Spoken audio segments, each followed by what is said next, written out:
This meeting is Great. being recorded.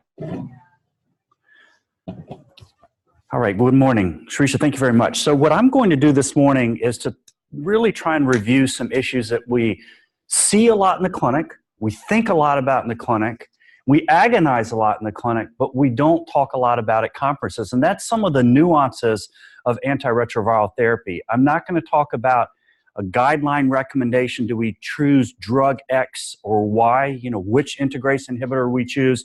This talk is really going to be focused on these 5 areas. I'm going to talk about the issue that we struggle with when we see someone who comes into the clinic and seems to be controlling HIV without antiretroviral therapy. What do we do in that situation? And these are so-called elite controllers or viremic controllers that I'll mention. The other thing that we're dealing with frequently in the clinic is the issue, do we take everybody and do we switch them from the old tenofovir, so-called TDF, to the new tenofovir or TAF, tenofovir alafenamide? And those are in many fixed drug combinations, as I'll go over. The third issue is, what do we do when somebody seems to be doing okay clinically, they're looking really good, but when they're coming in, their viral loads are just barely detectable, or maybe they're not just 60, but now they're 90 or they're 110, 120. What do we do with lower level viremias? And the point of that I want to get across is not all low level viremias are the same. And that's what conceptually I want you to leave with it today when I'm discussing detectable viremia, as there's a spectrum, a continuum of how we think about it. It's not one size fits all. The other issue that we constantly deal with, and we constantly deal with this on our echo sessions, are if somebody has failed a prior regimen and they failed with a resistance mutation to the drug lamivudine or emtricitabine with a characteristic mutation called a 184 mutation, what do we do from there in the next round? Do we have to use 4 drugs, 5 drugs? Can we switch to a different regimen that's not too complicated? Can we actually put them on a single pill, which may be very relevant because if they failed the first regimen, they may have had trouble taking medication regimen. So switching them to a more complicated regimen may be a very difficult strategy in terms of success. And then the last is to briefly review, are there really any indications to use DNA genotyping? You may not be using it, you may not have used it, you may not use it in the next year, but it's something to at least understand the concept behind so-called DNA genotyping. So first of all, I'm going to begin with this issue of elite controllers, and I'm actually going to really blend this in with something called viremic controllers. But to really start with, let me just present a scenario.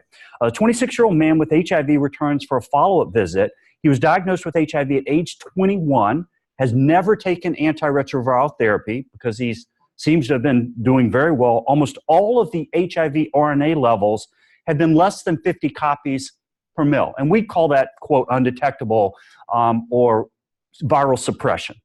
So his most recent CD4 count is 658, which is great. 2 years ago, the CD4 count was a little higher at 758. He has been considered an elite controller, and the question is, what would you recommend or what should we do in this situation? There is no correct answer here, but let me go through what some of the issues are, and let me hopefully give you a little insight into this whole spectrum of what we're talking about with people that their own immune system seems to be doing a pretty good job controlling HIV. So the first thing is we throw out a lot of terms. And in the past, there have been different terms that are typically used more than current used terms. So for example, there's a term long-term survivor. And before even we had viral loads to check people, we knew that there were some people who were not on any treatment and they seem to be staying alive.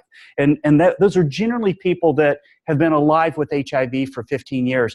And this also now often includes people in the more modern era who've received treatment, come into the clinic, and they maybe say, hey, I've had HIV for 20 years, 25 years. These are your long-term survivors, people that have really weathered this a long period in this epidemic. But probably more relevant to this conversation is what we call long-term non-progressors. And these are people who, when you do their CD4 counts over and over again, even without antiretroviral therapy, they are hovering above 500. So they're really not having a typical immune decline. And we typically use a time period of about 10 years. Some use 8 years, 10 years, 12 years. But the idea is that there's a long period of time they've gone without antiretroviral therapy and they're doing very well with the CD4 count perspective. more currently, where most of the focus in the discussion is, because we're really focused on virologic control and monitoring HIV RNA levels, are the so-called viremic controllers and the elite controllers. And they're not the same. When we talk about viremic controllers, these are people who typically have a viral load 50 to 200. So it's not completely suppressed, but it's almost suppressed. Then there are the people that we call elite controllers, and these are individuals who have their immune system really dialed up to control HIV, and they're essentially completely suppressed without any antiretroviral therapy. So to give just kind of a visual of this, this graph is just showing you the viral load in people, and these are individuals who have not received any antiretroviral therapy. So after they're infected, they get a really brisk T-cell response, and the immune system kicks in, and on its own keeps the viral load at a very low level between 50 and 200. They may dip down below this, they may dip up a little or rise up a little bit above this, but this is basically where they're hovering. And this is about 1 in 100 individuals with HIV that are viremic controllers. The more even robust control from the immune system standpoint are people that we call elite controllers. This is about 1 in 300 individuals. And when you track their viral load, even on no antiretroviral therapy, they are consistently in the level of less than 50 copies per mil. So it's kind of amazing that without any antiretroviral therapy, there are about 1 in 300 people that do this. Now, there have been a lot of studies that have looked at how could this possibly happen. And there are many reasons, and there are multiple factors that may relate to this, but 90 to 95% of the factors are all related to the person's immune system or the host response, not the virus. So it isn't that there's like a defective virus that swings around out, or that gets around out there that people just, and they get infected, they don't have a problem. It's not that. It's that the person's immune system tends to have something special about it that controls the virus. The best data on this and the most, I think, impressive immune control correlation is related to something called HLA B that I'll tell you in a second. But back to sort of what this means. So these are CD4 count drops, not viral loads now. But so if you look at the red line, in somebody who doesn't get antiretroviral therapy, this is a typical so-called progressor with someone with HIV. After 5, 7, 8 years, their CD4 count is down under 200. And there's a lot of variation, but the basic idea is they're progressing.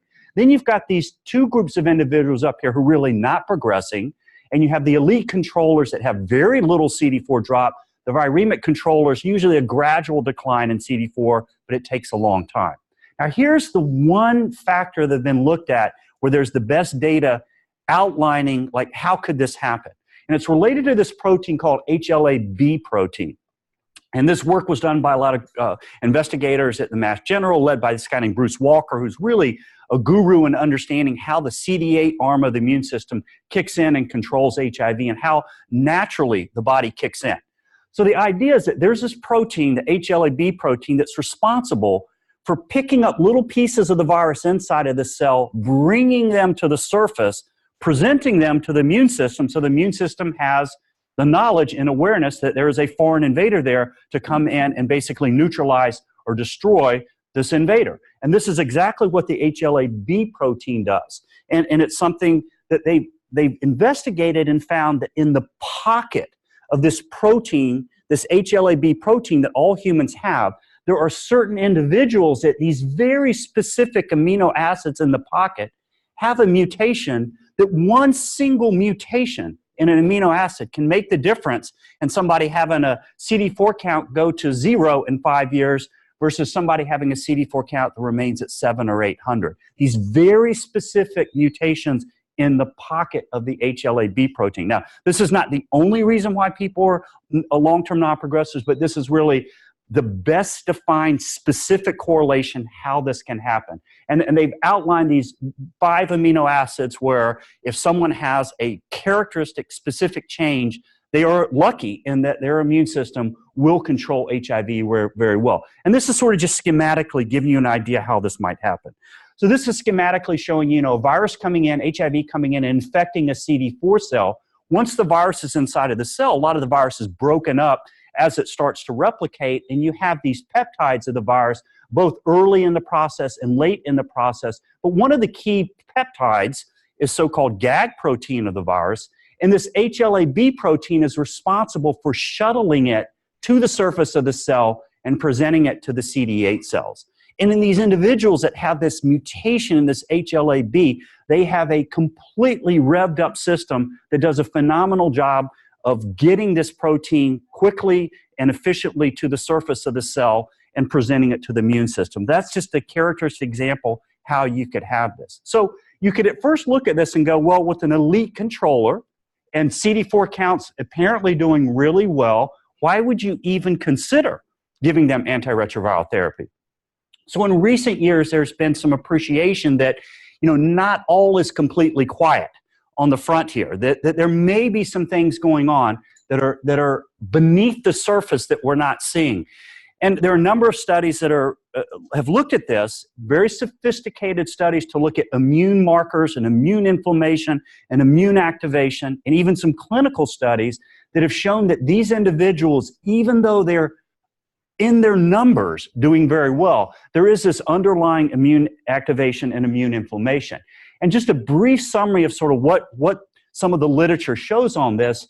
First of all, there is this data that shows these persistent low-level viral replication that's occurring. So when you look at the numbers, you think there's nothing happening. Virus is shut down, zero replication. That is not true. When they do very sophisticated replication assays, they can see that even the elite controllers are making some virus, more virus than people who are shut down on antiretroviral therapy.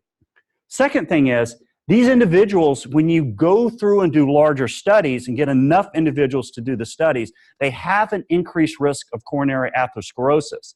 The third thing is that when you actually do take some of these elite controllers, you put them on antiretroviral therapy, some of these sophisticated immune markers actually go down, implying that you are changing the landscape for them and improving some of this immune activation and inflammation. You can't really improve their viral load in terms of monitoring them, and it is hard to know how to monitor these individuals because their viral load is already undetectable. And then the last thing is that individuals who are these elite controllers, in one study, were shown to have an increased incidence of hospital admissions, and most of these related to coronary artery disease and cardiovascular disease. So I think there are a number of people that believe that there are some subtle and low-grade things that are happening, and we just want to make sure the concept is there that elite control and laboratory parameters looking fantastic doesn't necessarily correlate into 100% long-term clinical protection. So then the question really comes up, what do you do with these individuals? And again, there is no consensus. There are no guidelines that really are very clear about this, but I'll give you sort of my perspective on this. So first of all, with the viremic and the elite controllers, if you look at the people who are viremic controllers, I think the scales in my mind should be really strongly tipped in favor of starting therapy. These individuals, I think, have significant ongoing replication. They actually have significant detectable viremia.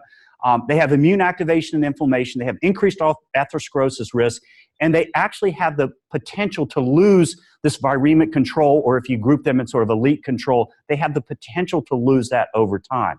The downside is it clearly the medication cost, the potential for medication side effects, and then there is probably going to be for a long time any lack of clinical proof that jumping in and giving them therapy clinically is going to make a big difference. It's going to be very hard to actually prove that given the small number of viremic controllers and elite controllers. You can show their immune markers improve, but to have a long-term study and show clinical benefit is going to be very tough to do.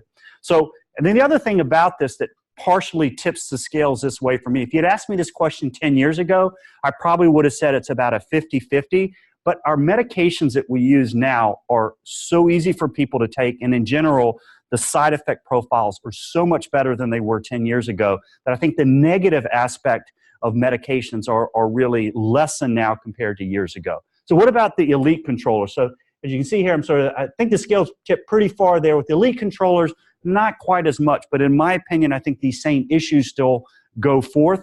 I'm also biased on my own personal experience. I had an elite controller in my practice, and I was giving him the great, you're doing great, you don't need meds, everything's great. And then he popped into the clinic one day, had an aggressive Burkitt's lymphoma, and he's been on antiretroviral therapy ever since. And now, if he has been off antiretroviral therapy a couple of times and his viral load went up significantly. So there are people that can lose that elite control or that can have, and I think different people are biased by their own experiences, but I have had and have consulted on a couple of people who had elite control and ended up with major clinical events, cancer or cardiovascular disease.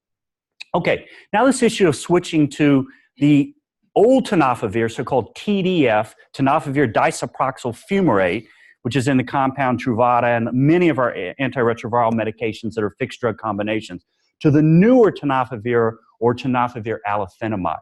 So first of all, just to go through the difference between these drugs and why they're different. Because if you're going to understand, like, okay, why are we making this big rigmarole for switching, you should understand fundamentally the difference between these two drugs, how they're metabolized. So the old tenofovir, TDF, when it's absorbed, it is actually hydrolyzed very early in the whole gastrointestinal absorption process and metabolism process. And the active drug that can serve to be triphosphorylated, tenofovir, appears pretty rapidly in the plasma. And as you could imagine, then if it's in the blood and the plasma, it's going to be going out throughout the entire body. So the active drug is going to then be phosphorylated in the cells, and you're going to have a lot of that active drug getting throughout the entire body. That's the basic idea behind the old tenofovir or TDF. So notice the difference with tenofovir alafenamide. Very little of the drug is hydrolyzed early in the GI tract or in hepatic first pass. And so in the blood plasma, you don't have a lot of active drug of tenofovir. It's only in certain tissues, predominantly in the lymphoid tissues, where this enzyme cathepsin A converts it to the active tenofovir, and then you can phosphorylate it that you have your active drug predominantly in lymphoid tissues. So the concept here is that where you want the drug to go for people with chronic HIV infection, in the lymphoid tissues and certain other tissues in the body, you get a lot of the active drug where you want it and not a lot of it in the blood. So therefore, you don't get a lot of it into the bones and into the kidneys. That's the concept. So the difference between these two is that there's about a 91% lower plasma tenofovir when you're using TAF versus when you're using TDF, which I think a lot of people believe is a favorable outcome when you think about it for people with chronic HIV. Now, when we're talking about prevention or pregnancy, it may be different. You may need really high plasma levels in pregnancy at the time. So there are issues that are different about these two drugs, and I'll review sort of what the major times when we think one would be better than the other. So first of all, if you're not real familiar with the newer drug, tenofovir alafenamide, it's now in many of our drugs. So it's in a hepatitis B drug called Vemlidy, which is just as a single tenofovir alafenamide. That is not FDA approved for HIV. I think we wish that that was available as a FDA approved as a HIV drug, but that's just the way that the company did this. They had it approved as a single drug for hepatitis B, but not for HIV. In HIV, the rest of the drugs are all FDA approved. So for example, tenofovir alafenamide emtricitabine is Descovy, very popular drug being widely used now. Then you've got rilpivirine, tenofovir alafenamide, so Defcy. You've got elbaptegravir and so on. You've got Genvoya. You've got the newer integrase inhibitor single tablet regimen, which is bictegravir, tenofovir alafenamide, and Biktarvy. And then very recently, the single tablet boosted protease inhibitor, darunavir, cobicistat, the tenofovir alafenamide, emtricitabine, which is called Simtuza. So you have tenofovir alafenamide now in a non-nucleoside regimen, an integrase regimen, and a protease inhibitor regimen as a single tablet. So, I mean, I think it's available in a lot of very convenient forms now across the three main anchor drug classes, NNRTIs, PIs, and integrase inhibitors. Okay, now, what is the data that would say that this drug works as good or comparable to the old tenofovir? Because first of all, if you're going to switch people to it, you better make sure that the drug actually works. So this is the study that is the best study comparing the new and the old tenofovir initiating therapy. So when someone's starting antiretroviral therapy. So this is the elvategravir, cobicistat, the new tenofovir, M-tricytidine. So Genvoya versus the old version of this with tenofovir, disoproxyl fumarate or Stribilt. So for those of you that are familiar with these drugs, this is basically Genvoya versus Stribilt. This is directly TAF versus TDF because everything else in there is the same. So bottom line is pretty large study, more than 1,700 patients. They all had to have a significant viral load to begin with. And basically they were given, it was really essentially a head-to-head TAF versus tenofovir. And this is what they found. So they found in terms of efficacy, looking at all the individuals, baseline viral load less than 100,000, baseline viral load greater than 100,000, looking at the percentage of people who had an undetectable viral load, the TAF is in the blue, the TDF is in the green, and you can see, essentially comparable results. So first thing in this study, starting head-to-head, TAF versus TDF look comparable. So were there any advantages of the TAF? And the answer to that was yes. So if you look at change in serum creatinine, there was a greater increase in the tenofovir DF, the old one versus the newer TAF. So, not huge differences, but there was a change. And I think clinically that's been observed over and over again that the older tenofovir causes more of a increase in serum creatinine than the newer TAF. Same thing for renal protein, looking at protein levels in the urine. Basically, the old tenofovir caused more increases in excretion and spillage of urinary protein. And then the last thing in terms of this, the advantage of the TAF is that you look at bone mineral density, there was greater declines. Decline is bad for bone mineral density, greater declines with the old tenofovir than with TAF. So this is the data that really was the solid data that made people go, okay, there probably really is a difference when you compare these drugs head-to-head. The advantage of the old tenofovir, TDF, is that it was actually more favorable with lipids, and I won't go through all of the parameters, but the bottom line is that, interestingly, the old tenofovir actually is a little bit of a favorable lipid-lowering drug. It's sort of like pravastatin light. It has a little bit of lipid-lowering properties, and most people never think that. So not to be mistaken, the new tenofovir TAF isn't a drug that suddenly comes in and causes really bad lipids more than others. It's just the old tenofovir actually is probably our best antiretroviral drug in terms of actually lowering and having lipid-lowering processes. So what about switch studies? That was starting people off right at the beginning. But of course, the companies wanted to figure out, well, could we go out and switch everybody? And so they did a bunch of studies, and they all really sort of had the same basic bottom line. Here's what they looked at. They looked at, okay, let's just switch people from the old tenofovir to TAF. That was published in 2016. They looked at, could you switch people from Truvada to Descovy? This was published in 2013. And then could you essentially switch people from a rilpivirine-based regimen and switch to the old tenofovir to TAF? That was published in 2017. So essentially compare it to Odefsey. And the bottom line is all these studies showed the same thing as I just showed you. Virologic suppression was maintained. You get improved renal function proteinuria. You get improved bone mineral density, and lipids increase. So there's the good and the bad of switching to the new tenofovir. The good is in the kidneys and the bones. The bad is in the lipids. So here's sort of what I think is sort of the bottom line about the switch issues. So does tenofovir alafenamide TAF have efficacy similar to the old tenofovir? The answer to that I think is clearly yes. Does TAF have better side effect profile? From bone mineral density, yes. From renal, yes. From lipids, no. Is TAF safe to use with moderate renal insufficiency? Answer to that is yes. That issue comes up a lot in the clinic. What about somebody's older? They have diabetes. The creatinine clearance is 50. Can you actually use TAF? The answer to that is clearly yes. Does TAF have adequate activity against hepatitis B? What about people co-infected? I mentioned at the very beginning that TAF is actually approved as Vimlidi to treat hepatitis B, and it clearly is approved for and effective against hepatitis B. So co-infection, there's no issues with using TAF, switching people with TDF to TAF. And then can TAF be used for PrEP, occupational post-exposure prophylaxis, non-occupational post-exposure prophylaxis? The answer is not now, maybe in the future. So do not mistake the use of TAF for chronic infection versus preventive issues. They're completely different issues, and the biology may be completely different, talking about getting the drug in lymphoid tissues versus, for example, in the genital tract cells or in pregnancy, where the greatest risk of transmission is in the several days before birth when the placenta is separating and there's a lot of blood exchange. It may be that you really want high plasma levels of an active drug there, and TAF may not be the ideal drug there. We don't know. So you have to be careful about just saying, oh yeah, it works for people with HIV. We're just going to start using it for everything. So the bottom line for what I think about this is, what are the reasons to use TAF instead of TDF? Anybody with mild renal insufficiency or proximal tubular dysfunction, I think that's a no-brainer. They should be on TAF.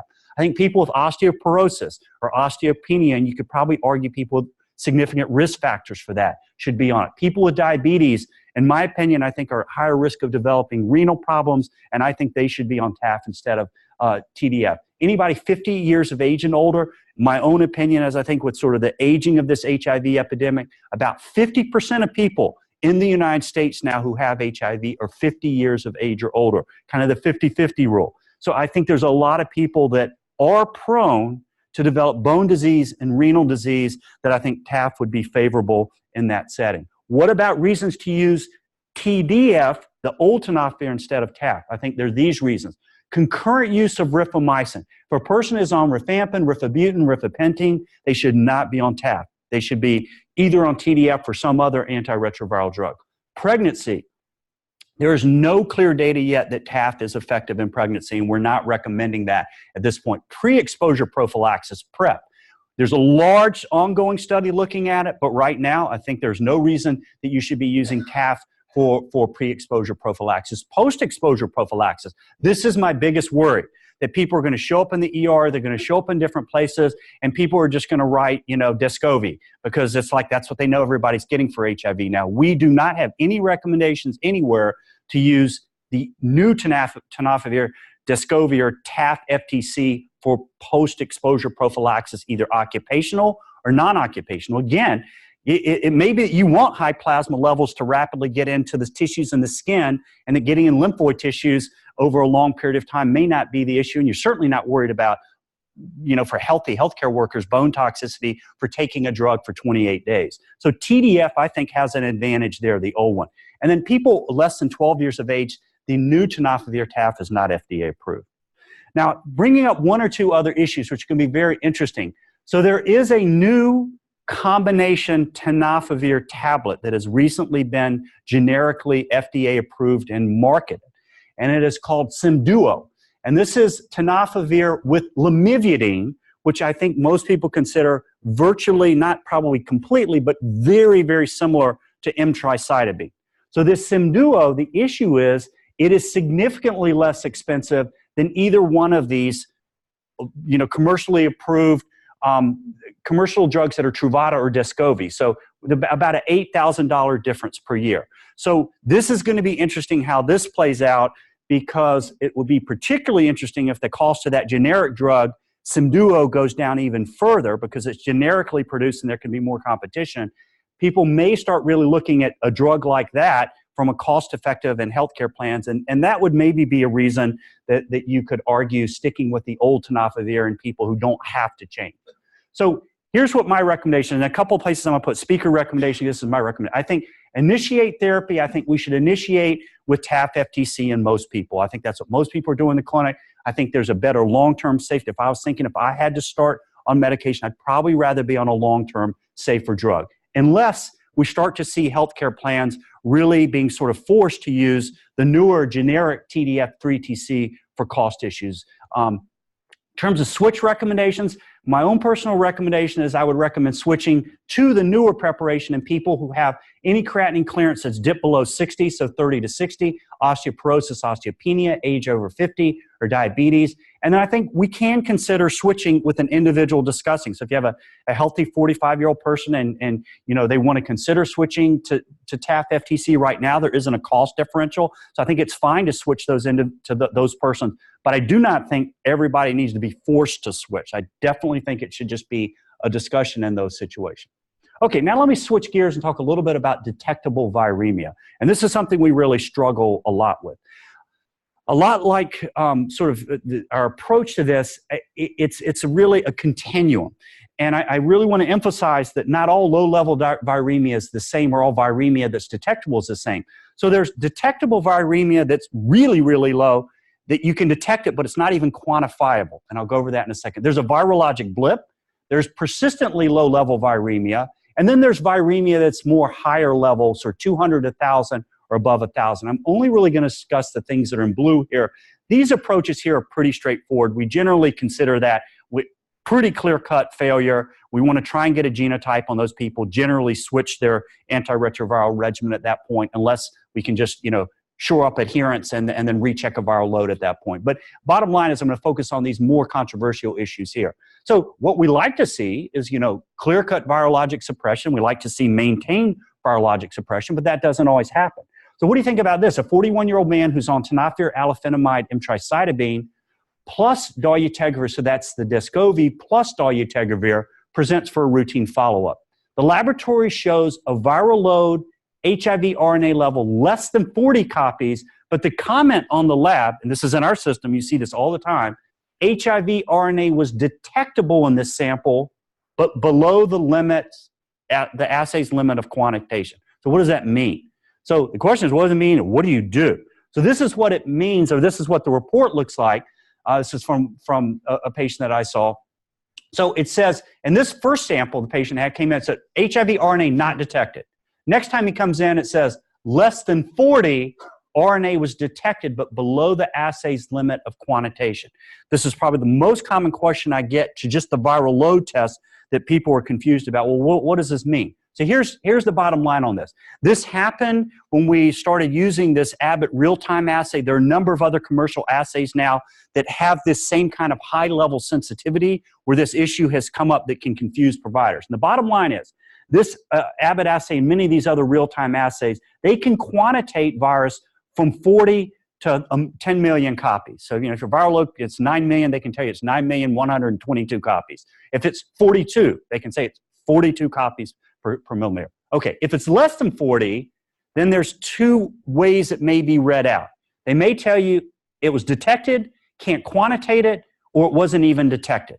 And actually, it makes sense if you sort of think about the level of viremia. And this is sort of conceptually the way that, these are just examples. So let's say somebody has 30 copies, and let's say somebody has 3 copies. So when you get 30 copies, the lab would say, okay, we can see it. Our assay's good enough, we can find it, but our assay isn't good enough to count every one of these and accurately say they're 30 copies. So they just report out, it's definitely there, we can see it, but we can't actually tell you the exact number. That's what this is, RNA detected, unable to quantitate.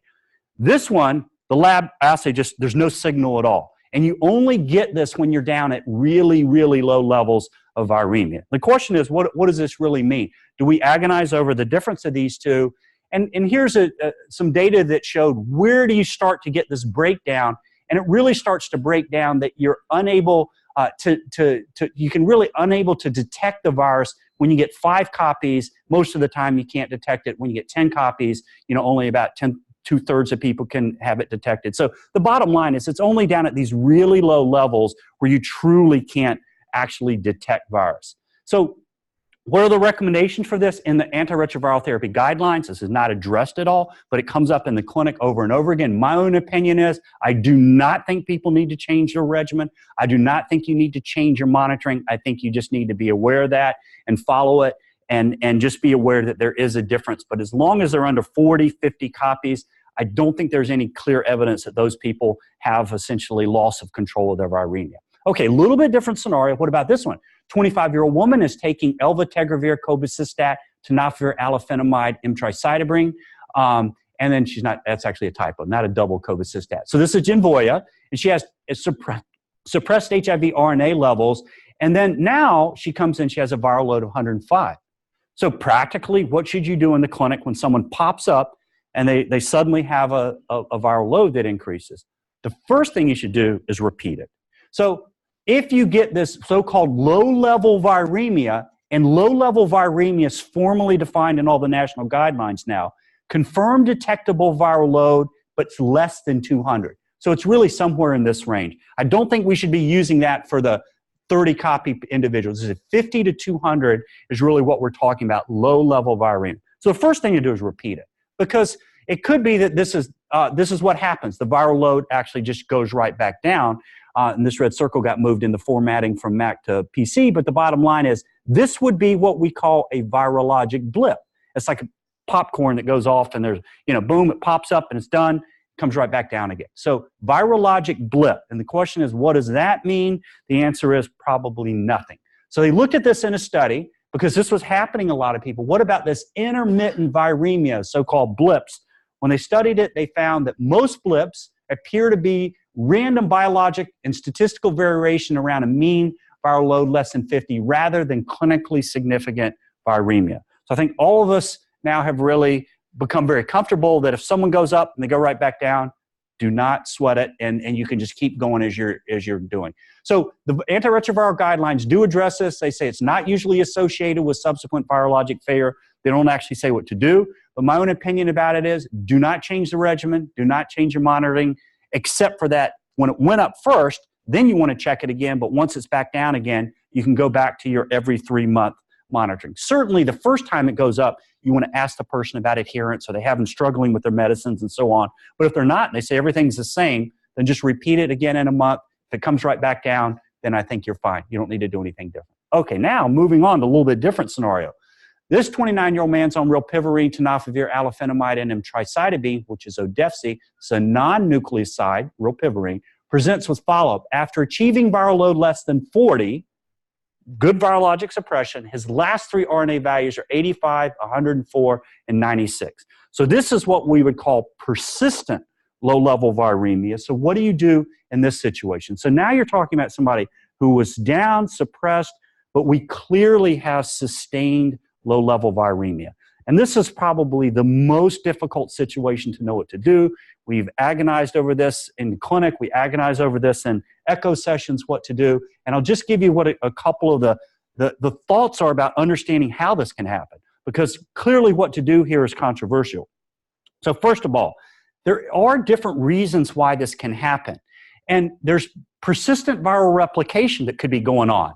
And this could be from adherence. This could be your regimen isn't potent enough. It could be that there was underlying resistance that you didn't detect. But the first idea is that you really do have significant persistent viral replication. Another idea is that you have latently infected cells that intermittently are kind of spitting out virus that's not going to go on and infect other cells because you've got good drugs on board. This is a natural process. It can happen with different types of immune stimulation. And then the third thing is this issue that you can actually have false positive elevation. The classic of that was when people switch from one virologic assay to another that has different sensitivities. You can then come to a conclusion that the patient suddenly is not doing well because they've now got virus that's a different level than you were seeing when you were using an older assay. There are also certain problems with certain types of tubes that are used called plasma preparation tubes. And for clinics that don't do a lot of this and they don't know the proper process to freeze the sample right or to spin the sample down right away and then freeze it, you can have problems with viral loads being up just from the process of the viral load. That tends not to happen in our system, but it can happen, especially in systems that don't use a lot of the viral load testing on a regular basis. So basically, what's the idea here? The idea is that you've got persistent viral replication. So the idea is this notion is viruses just continuing to infect new cells. With this idea, so that's kind of persistent continual viral replication, which is not really a good thing. The other thing that can happen is this idea that you've got latently infected cells and that for some other reason they just get activated. So the virus pops out and it doesn't really have anywhere to go because you've got really good drugs on board. They're going to block it from really causing ongoing replication in other cells. So one is more concerning, persistent replication. Another is just for various reasons the virus just kind of comes out and activates from integrated or provirus, and then it pops up on the assay. It'll show up as detectable viremia because transiently this will cause an increase in the viral load in the plasma. Okay, now what can happen with the assays? How do you get false positive assays? So one of the things important to understand is that most of the virus, when we're monitoring and we're checking people, we're looking at a standard assay where they're detecting the virus in the plasma. This is what we're picking up. We're picking up HIV in the RNA from the virus. I think everybody's familiar, HIV is an RNA virus. Now, the virus is inside of the cells. No matter what you do, how many drugs you give people, they're still going to have virus that's latently infected inside of the cells. So if you have contamination or spillage of the cells that aren't prepared appropriately, such as with plasma preparation tubes, where it can happen that the cells don't really pellet down at the bottom, but they remain up in this in the plasma area, you can get a false elevation in the viral load. And this can happen with the plasma preparation tubes, where the virus, essentially the cells start to stick on the sides, they don't get prepared appropriately, and you get a false elevation. So there's been a real move to move away from some of these specific types of plasma preparation tubes that cause these false positive elevations in viral load. Now, the question of what to do with this, everybody always views it as it's either yes or no. Do you change regimen, or do you intensify? And I actually think there's some nuance to this that is worth thinking about. I actually think your decision process should really be based on what the person is taking or what you're thinking about switching them to if you are going to make a change. So, when we use antiretroviral therapy, we almost always initiate therapy with the backbone of 2 nucleoside reverse transcriptase inhibitors. This day and age, almost everybody is going on an integrase inhibitor as their potent anchor drug. But remember that, a number of people over the years and still now are still getting boosted protease inhibitors or a non-nucleoside as the anchor drug. So different drugs have different, what we call, genetic barrier to resistance. So the chance and the implications of low-level viremia, in my opinion, are really highly correlated with what it is that the person specifically is taken in their regimen. So the concept is this. This is sort of the holy grail where you want to be. Drugs have 2 properties when we use antiretroviral that conceptually really are important to understand when we think about what's going to be efficacious and potent. So there's the potency of a drug. A drug can be incredibly potent, but you can get resistance really quickly, like efavirenz, which was Sustiva. Highly potent drug, but the barrier that was really low. You could easily person started missing some doses, quickly get resistance. Then there's the barrier to resistance up here that you can get drugs that have extremely high barrier resistance, but maybe they're not super potent, or what you're hoping to have are drugs that kind of get into this zone. The zone of so-called high potency, high barrier to resistance. And this is just a schematic that I've modified and updated from Bob Schaefer's group, where really, if you look at some of the drugs, you can sort of start to put this together. What are your drugs that are really potent and have a high genetic barrier resistance? And I think the triad of the 3 drugs that we really put in this kind of elite category now are boosted darunavir, dolutegravir, and bictegravir. We know probably more about darunavir and dolutegravir than we do bictegravir, but all signs indicate bictegravir is up in this elite group as well. Lopinavir, ritonavir is really close, but it's just not that easy for people to take side effect-wise, number of pills, things like that. So then you have our backbone drugs. So notice where kind of all the backbone drugs are. They help out. They're not your anchor drugs, really potent drugs. They're fairly low genetic barrier resistance. It's not really that potent. And then you look at a drug like raltegravir, or like I mentioned, efavirenz, very potent, but low genetic barrier resistance. So I actually think what you do with low-level viremia can really depend on what it is that you're using for your anchor drug. And think of it this way, and I like to use this analogy, sort of if the dam starts to break, what else is supporting it? So when you start to lose the dam from 3TC breaking, if you only have this additional anchor drug holding the dam together, the whole thing's just going to start falling apart really quickly. It's going to start breaking, and then it's going to fall apart really quickly. But if the dam starts to break here and you've got these drugs on board, usually, in most situations, you can still sort of hold that together, and you don't end up getting sequentially increasing viral loads when people are on these really high anchor drugs. So what do we know about this low-level viremia? It's all over the map when you look at the data, and I'll just give you a couple of different sort of articles to cite. So one of the things that's been seen is there was one article that looked at a very large European cohort with a lot of studies where they looked at this, and they saw low rates of virologic failure, and they defined virologic failure as the person went up above 500 for their copies. So if you look at the people who are in that 50 to 200 range in this large study, very few over several years. Then you look at another study, 50 to 200, they found a 2 times higher failure rate in this clinical infectious disease study. So they did see some increase. And then interestingly, what I've always thought was the intuitive right thing to do, which is when you see the little viral load coming up and staying up at 80, 100, I just always thought the best thing to do is intensify their regimen, add another drug. And we've kind of learned, and I think the data has now shown, that intensification seems to be a strategy that tends not to work, surprisingly. And it's probably for various reasons, but the data out there for using intensification, even with raltegravir and other drugs, has not been very effective. So what do we do with this low-level viremia? Well, first of all, the emergence of resistance is believed to be low. I think the HHH guidelines say, you can maintain them on their current regimen. They don't advocate needing to make a change, and monitor every 3 months. And I think if you start to cross that 200 threshold, then I think you need to reassess the situation. My own recommendation is, I think the emergence of major resistance depends on the regimen you're on. And personally, I believe that in these individuals, you could consider doing a DNA genotype, although I don't think that should be the standard of care. And I think I would consider changing if the anchor drug has a low genetic barrier resistance. So for me, if I saw a viral load of 80, 110, 160, and they're on a triplet of efavirenz, lamivudine, or efavirenz, emtricitabine, tenofovir, or Complera, let's say, or Odefsey, a low genetic barrier resistance anchor drug, I don't think I would just keep that. I think those individuals, you should start over and switch them to a completely new regimen. And but if they're on, say, a dolutegravir-based regimen and they're popping up at 60, 80, 90 copies, I think it's reasonable, a boosted darunavir, to just follow them very closely. So I think kind of looking at this situation, conceptually, just what do you leave from sort of simple things? I think anybody with a viral load over 200, that's like, timeout, things aren't going well. You really need to completely think about that's a virologic failure. And I think the data now clearly shows above 200 is a failure.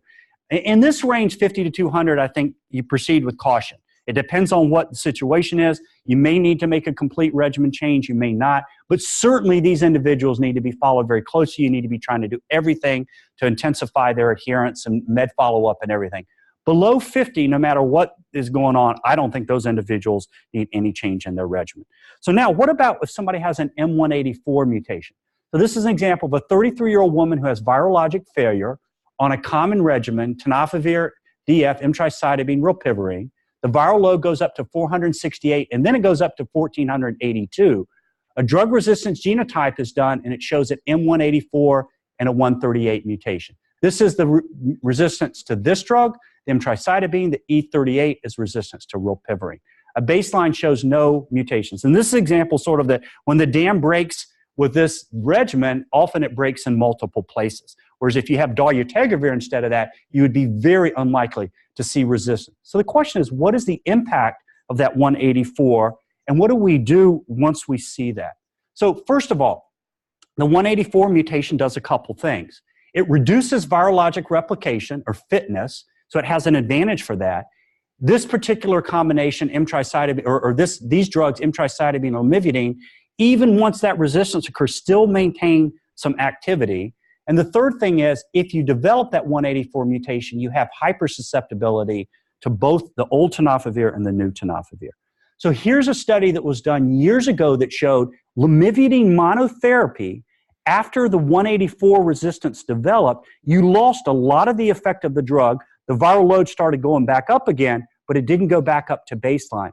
They maintained a viral load of about 0.4 log reduction. The point of that is, even with a 184 mutation, the drug still maintained some partial activity. What does this mean for all of the drugs in the class when you get a 184 mutation? Well, certainly when you get a 184, you get high-level resistance to lamivudine and emtricitabine. But interestingly, the point is you get hypersusceptibility to these drugs, and the one that really matters here that we're using is tenofovir. So there's a negative, you lose something here, but then you gain something here in terms of tenofovir hypersusceptibility. So what are sort of some of the key points with this? Well, if somebody is on this backbone of tenofovir FTC or TDF FTC, if you develop a 184 mutation, if they develop a 184 mutation, what do you think about in terms of the backbone? And I really think strongly you should use TAF or tenofovir because of that hypersusceptibility issue. you should avoid a abacavir in this situation because there is no benefit from a abacavir. If you look at this, say look at a abacavir in the middle, you actually lose something versus these drugs actually get hypersusceptible. So it's important if the 184 develops, keep them on something that has tenofovir or TDF. I think the anchor drug, it should be a potent drug with a high genetic barrier resistance. Kind of the same concept that I was going over with low-level viremia. And then again, prefer dolutegravir, bictegravir, and boosted darunavir. I think people will generally do well with that. And then the pill burden is, I think if someone has developed this 184, use a minimal number of pills to maximize adherence. And then typically, this can be a 3-drug regimen. So again, if somebody has developed a 184 with something like, tenofovir, lamivudine, and efavirenz, an old, or tenofovir, emtricitabine, efavirenz, I think in those situations, usually you can switch over to a high genetic barrier resistance anchor drug and use a 3-drug regimen.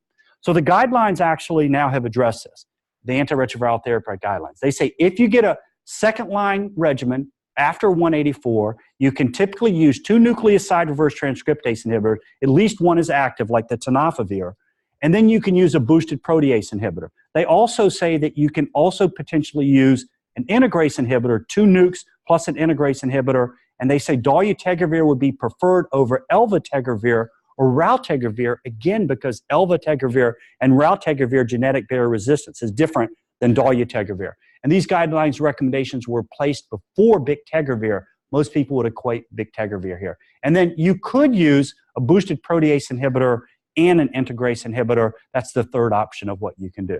So this is how I sort of see if the person's viral load is under 100,000. I agree completely. I think what we often do is TAF FTC or TDF FTC plus dolutegravir.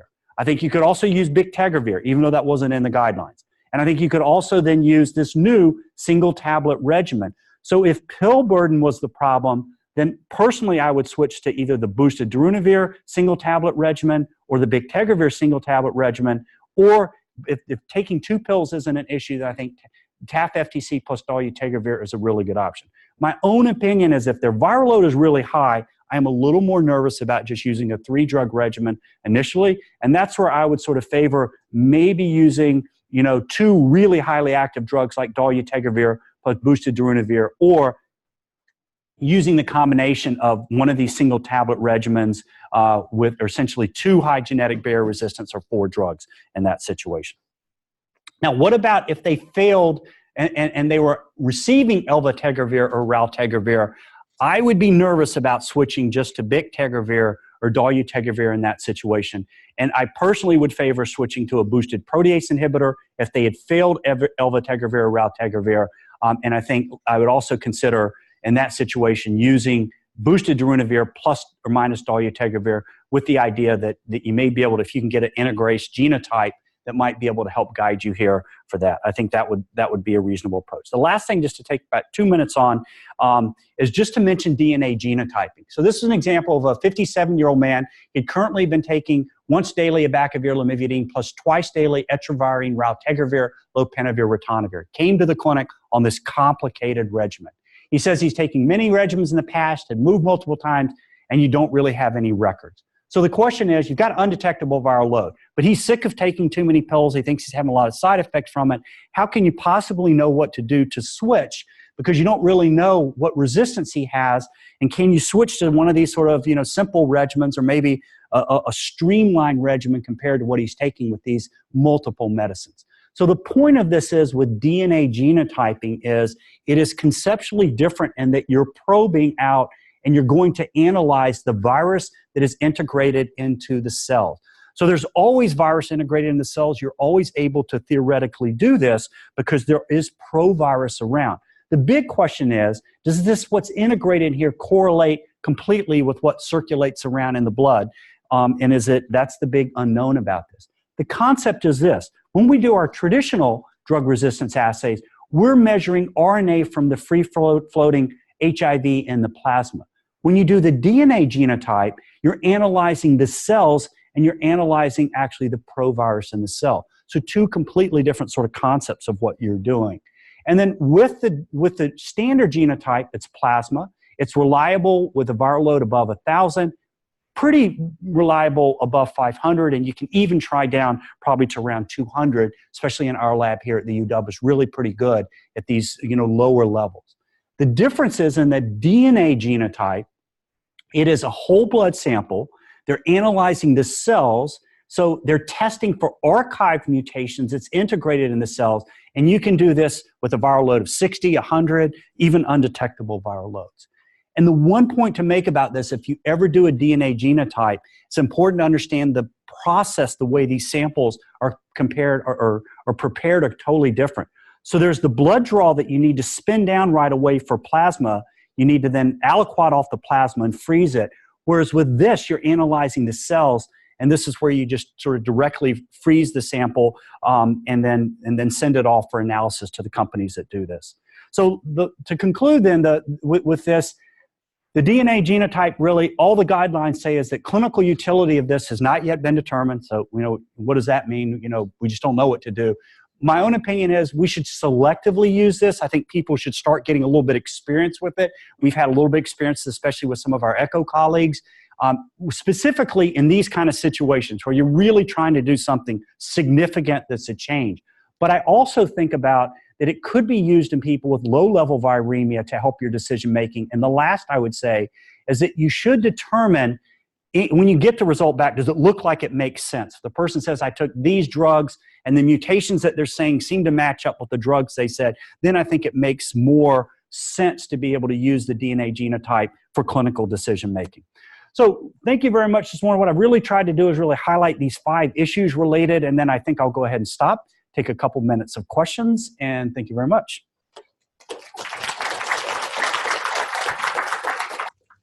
Any questions? Yes.